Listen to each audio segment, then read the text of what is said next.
अक्षय तृतीया ही एक विशेष तिथी आहे ज्यात पितरांसाठी कार्य करण्याची परंपरा आहे। या दिवशी पितरांना प्रसन्न करण्यासाठी त्यांच्या आशीर्वादासाठी पूजा करण्याची एक विशेष परंपरा आहे। अक्षय तृतीयेचा दिवस पूर्वजांचे ऋण फेडण्याचा दिवस म्हणून पाळला जातो। पूर्वजांच्या स्मृतींना उजाळा देण्यासाठी या दिवशी पितरांचे स्मरण करून त्यांच्या प्रतिमेचे पूजनही करतात। या दिवशी सुरू केलेल्या किंवा या दिवशी केलेल्या पूजेचे फळ अक्षय असते, म्हणजे ते कधीच कमी होत नाही असे मानले जाते।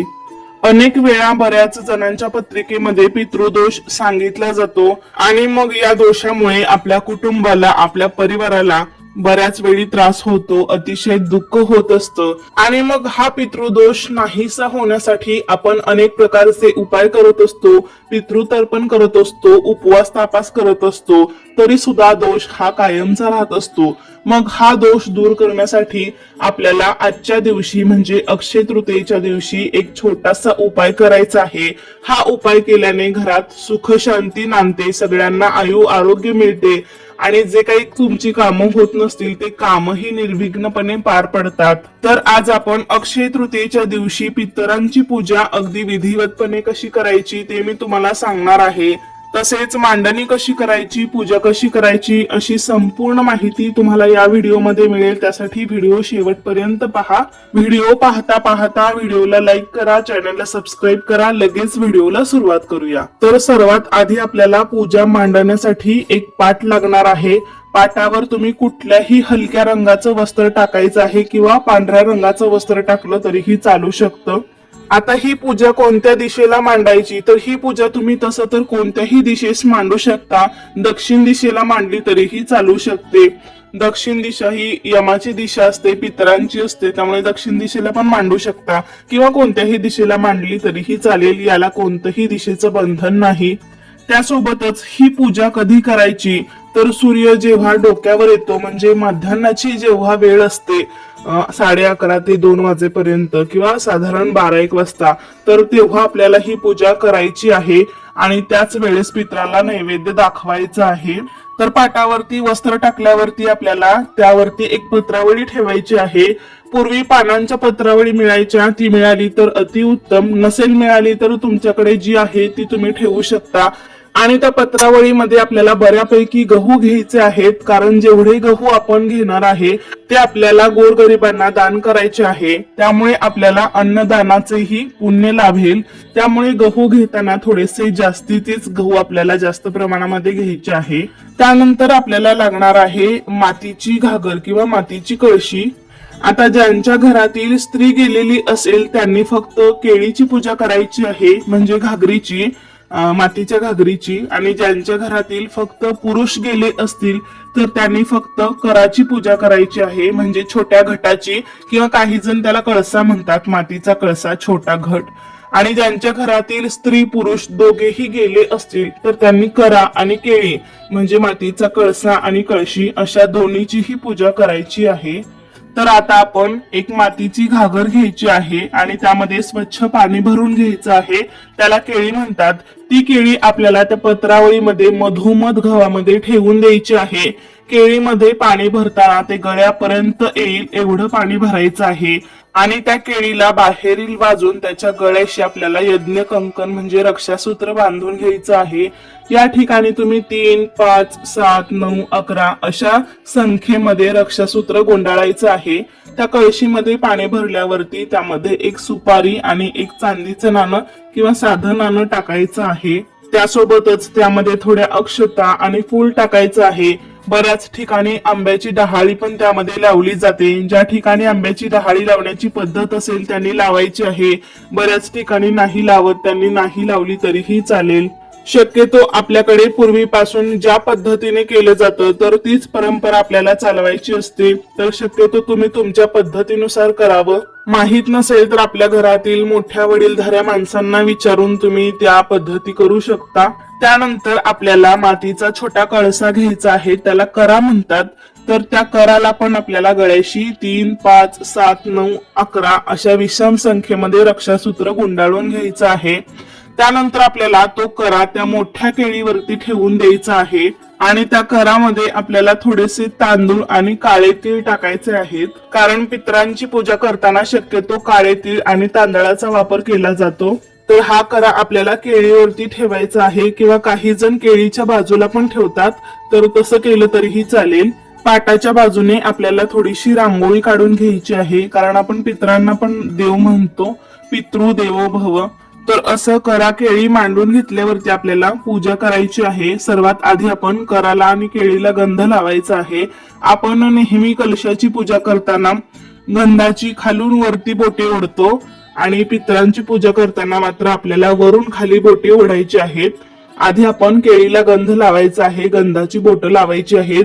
तर सर्व बाजूंनी आपल्याला ठिकठिकाणी गंधाची बोटं लावून घ्यायची आहेत। त्यामध्ये तुम्ही अष्टगंध किंवा चंदन वापरू शकता। गंध लावताना पूर्व दिशेपासून सुरुवात करून आपल्याला गंध लावायचा आहे।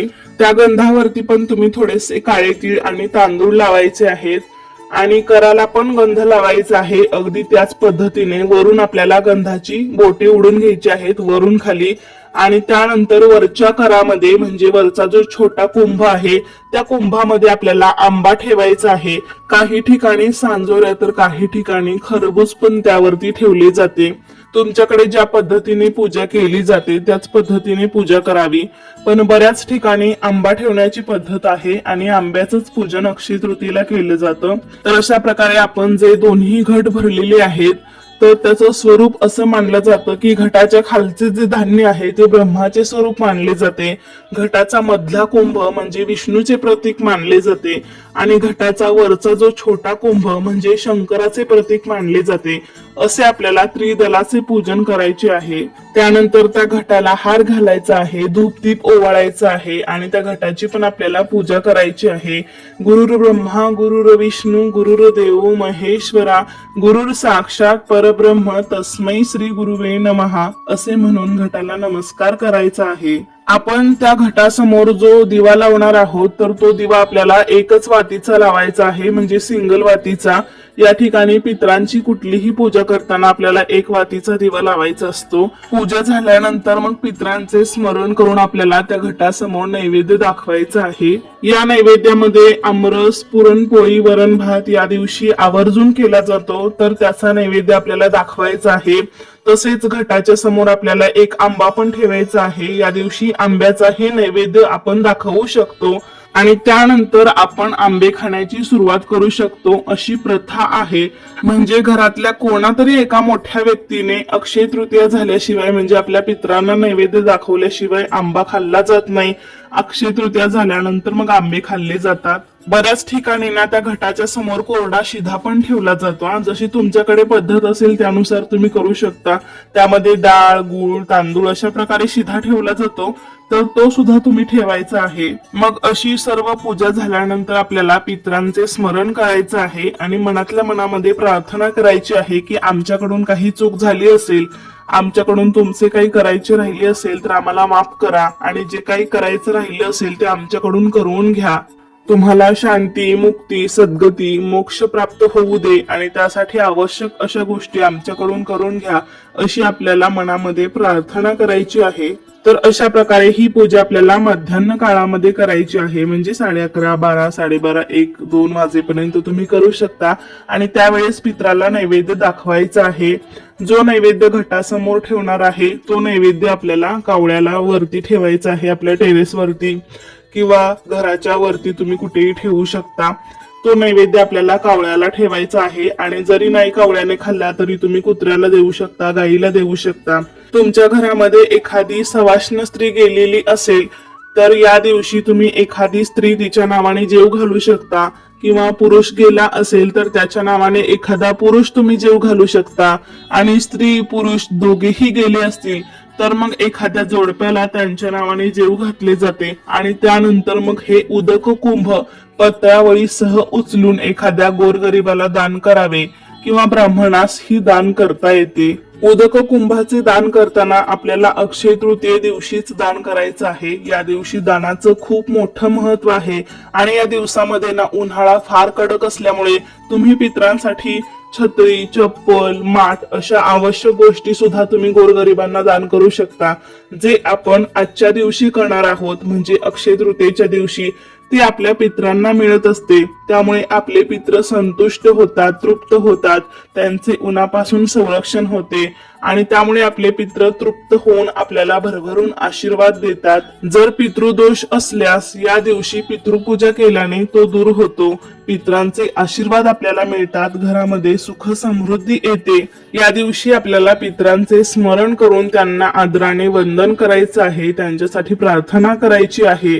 त्यासोबतच तुम्ही पितरांसाठी अन्न, वस्त्र किंवा इतर आवश्यक वस्तूंचे दान सुद्धा करू शकता. अशा प्रकारे जर आपण या दिवशी पितरांची पूजा केली तर त्यांचे आशीर्वादही आपल्याला मिळतात, पितृदोष दूर होतो आणि त्यांच्या कृपेने आपल्याला सर्व कामात यश, कीर्ती, प्रसिद्धी प्राप्त होते आणि या दिवशी केलेले दानाचे पुण्य अक्षय प्राप्त होते, म्हणजे ते कधीच संपत नाही. अनेक जणांकडे खूप देवधर्म, कुळाचार, पूजापाठ करून ही कामे होत नसतील, सतत अडचणी येत असतील, संततीमध्ये अडचणी, विवाह जमत नसेल, सतत आजारपण, या सर्व दोषांवर एकच उपाय म्हणजे आपल्या पितरांचे स्मरण करून त्यांना मोक्ष मिळावा यासाठी त्या दिवशी दानधर्म करावे. अशा दिवशी पितरांची पूजा करावी. त्यासोबतच त्या दिवशी संध्याकाळी दक्षिण दिशेस बसून दिवा लावावा आणि दिव्याला मनोभावे नमस्कार करावा. अशा पद्धतीने ज्या त्या गोष्टी आपण योग्य वेळेला आणि योग्य पद्धतीने केल्या म्हणजे अक्षय तृतीयेच्या दिवशी पितरांची पूजा करणं ही पूर्वीपासून चालत आलेली परंपरा आहे. त्यामुळे आपल्याला योग्य अशा पद्धतीने जर आपण पितरांची पूजा केली तर आपल्याला पितृदोष कधीच लागणार नाही, असेल तरीही तो दूर होतो. त्यामुळे तुम्ही सुद्धा अक्षय तृतीयेला अशी पूजा नक्की करा. आणि हो, सर्वांना प्रश्न पडला असेल की हा जो आपण घट घेतला होता किंवा जी मातीची घागर घेतली होती तर तो कुठे दान करायचा, गोरगरिबांना दान करा मी सांगितलं, पण अनेक जण घेत नाहीत किंवा तुमच्या आसपास कोणी नसेल तर तुम्ही तो पक्ष्यांसाठी जरी पाणी पिण्यासाठी ठेवला तरीही चालू शकतं. तर अशा प्रकारे मी अक्षय तृतीयेच्या दिवशी अतिशय सोप्या पद्धतीने पितरांची पूजा कशी करायची हे सांगितलेलं आहे. तुमच्याकडे या व्यतिरिक्त अजून काही वेगळी पद्धत असेल तर तुम्ही त्या पद्धतीनुसार तुमच्या घरातील मोठ्या माणसांना विचारून करू शकता.